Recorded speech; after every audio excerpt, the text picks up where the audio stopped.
Okay, today we're going to talk a little bit about serger stitches.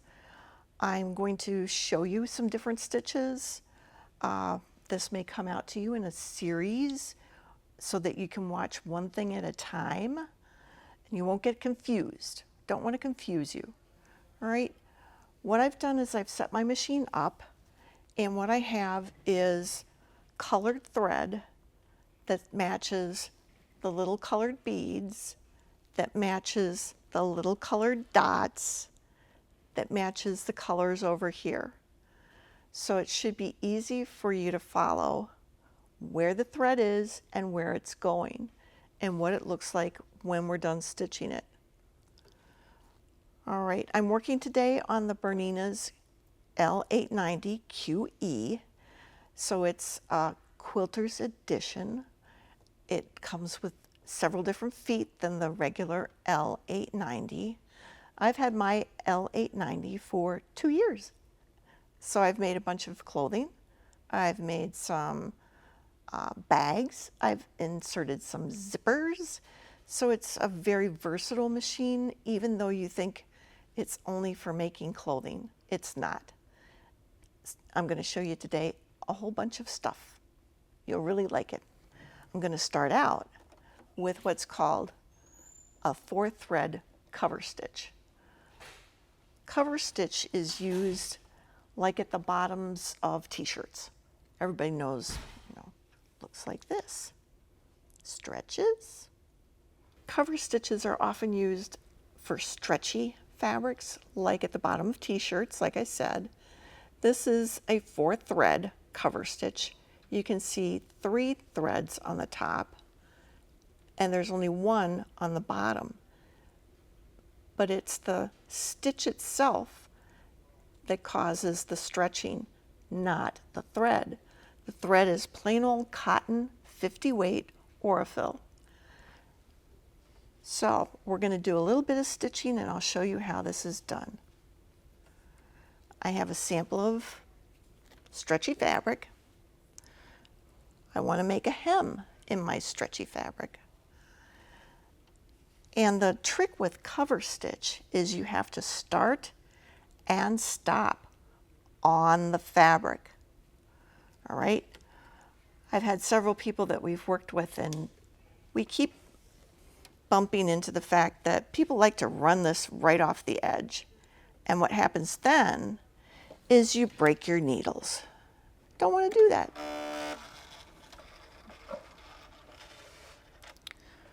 So you heard a couple noises maybe. It's getting ready, and we will stitch. I've changed my screen to the expert mode because I've had everything set up. We'll talk about that in a minute, but I'm ready and I should be able to stitch.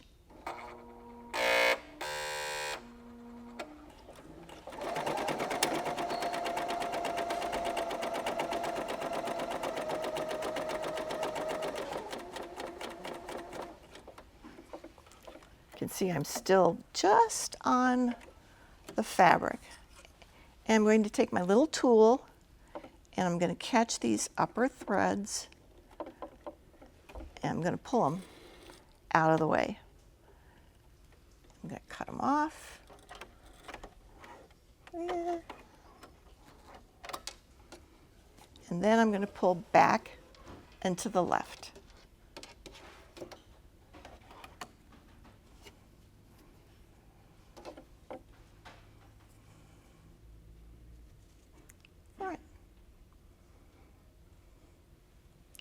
Just a little review. I have my thread set up. I've only used 4 of my 5 threads, so I did not use my purple. I set my machine up, and when I set it up, I used guided mode. This will take me through step by step all the different things I have to set up. Here, taking my knife down, a whole variety of different things you have to do in order to set up the stitch. Or if I'm really good at and know what I want to do, I can go to expert mode and I can set things up without stepping through every little setting. This is how I ran my sample. So that was one cover stitch. Another cover stitch that I want to show you is the chain stitch. And this is something that we use frequently in place of a straight stitch on a regular sewing machine. It looks like a straight stitch on the sewing machine, but the back looks like a chain. Because I had very different color threads, yellow and purple, I wanted to see if I could get my tensions set so that I didn't have the little spots on the front of my chain stitch. And as you can see, as I changed the tension from 3.3 to 2.5, I lost those little dots on the top. What I did, though, is I got a progressively bigger chain, and a chain that didn't end up looking exactly like a chain. So there are some trade-offs.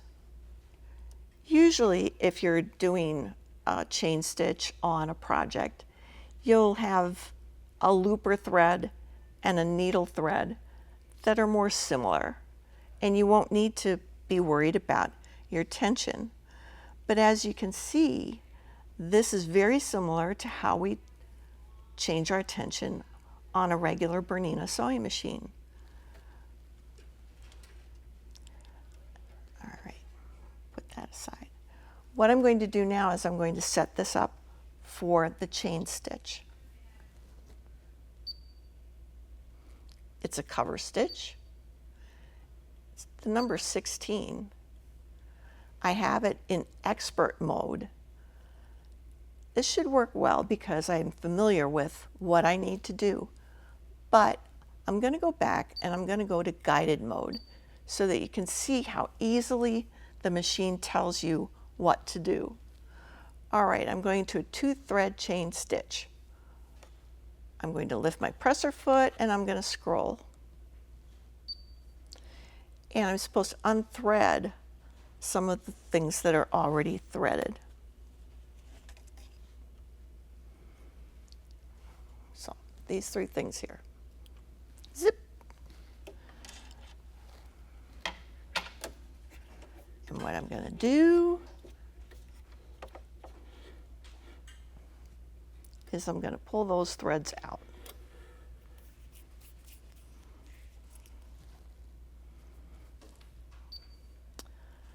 Attach presser foot C13, that's what's already on here. Adjust presser foot pressure is up here, it's already on 4. Insert needle into the position shown. All right, I have 3 needles, I'm going to have to take some out.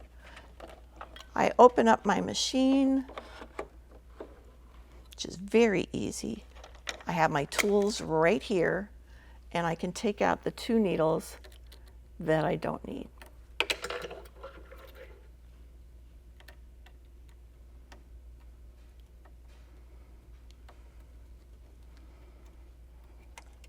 one comes out.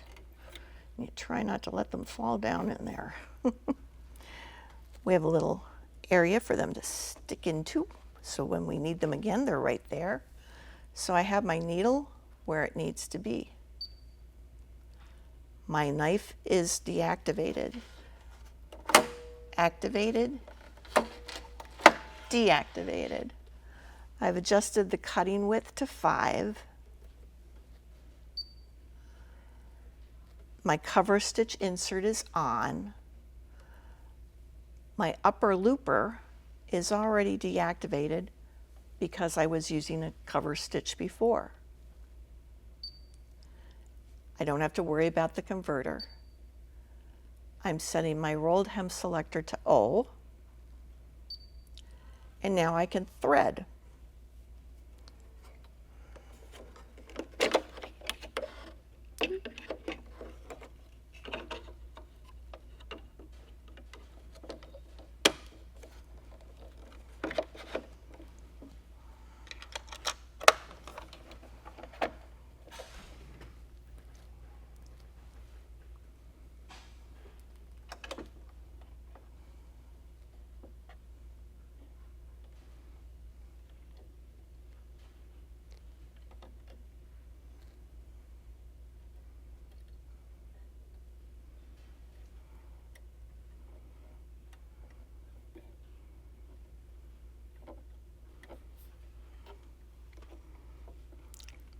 Now let's hope I can do this quickly. There is a threading tool included for those who have a little bit more difficulty with getting the thread through the needle. But now I'm set up to do my chain stitch.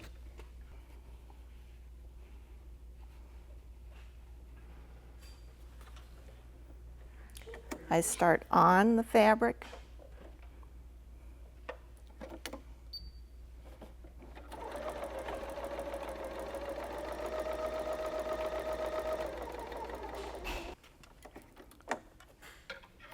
now remember I wanted to keep this in place and I wanted to pull my top threads out and cut them off. So what did I do with my, there it is. So I'm going to keep a hold of my fabric and take that out.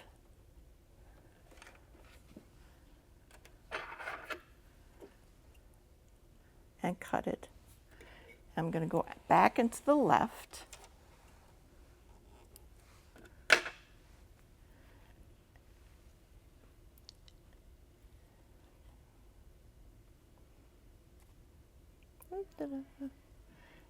And now it won't pull out. So you have to end properly in order for it to stay where it's supposed to stay. But that's a chain stitch. And that's all the cover stitches we're going to talk about today.